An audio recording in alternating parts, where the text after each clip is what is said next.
Hello guys, রাতের বাজে 3টা। হ্যাঁ বন্ধু, কি খবর? আছি আলহামদুলিল্লাহ।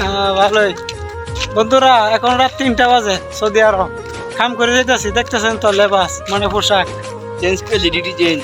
তো মনে করেন যে 3টা বাজে আর 3 ঘন্টা পরে আরেকটা ডিউটি শুরু, মানে কোম্পানি সেটার ড্রেস আবার আলাদা। কি বুঝেন, কি বিয়ে বিলুক হয়েছি আমরা বিদেশ আয়া। ঘুমাস ঘুমালা বন্ধু দেখো। ঘুম নাই, প্রবাস আইলে কোনো ঘুম নাই, প্রবাসে কোনো ঘুম নাই। বন্ধুরা দেখেন, সিঙ্গাপুর নাম তো অবশ্যই শুনছে। এই সিঙ্গাপুরের মানুষ একসময় ওটা মাছ মাইরা খাইতো, মানে জালুয়া ছিল এরা। এখন বর্তমানে সিঙ্গাপুর পৃথিবীর অন্যতম রোল মডেল।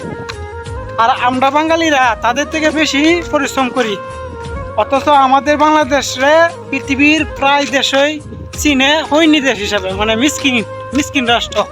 কারণ হইতেছে গা, সিঙ্গাপুর উন্নত হওয়ার রোল মডেল হওয়ার কারণ হইতেছে গা, তারা ভালো নেতা পাইছে, দেশটাকে উপরে তুলছে। আর আমরা পরিশ্রম করছি, টাকা পাঠাইছি, নেতা পাইছি খারাপ, খালি দুর্নীতি অবিচার। এই জন্য আমাদের দেশটা পৃথিবীতে রোল মডেল হইতাল না।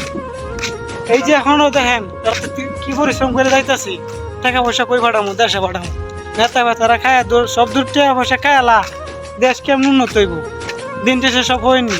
যদি আমরা নেতা বেতা ভালো হইতো, আমরা দেশটা অনেক উন্নত হইতো, সিঙ্গাপুরেতে ডাবল হইতো।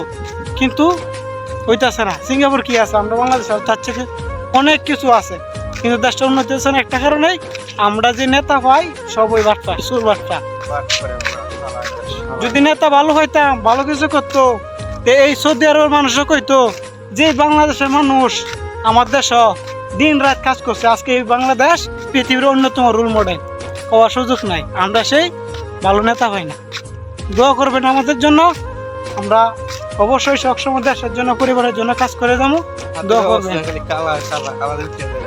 আজকে রঙের কাজ করছি ভাই, আবার সকালে ডিউটি আছে, রাখিয়ে দিই। আসসালামু আলাইকুম।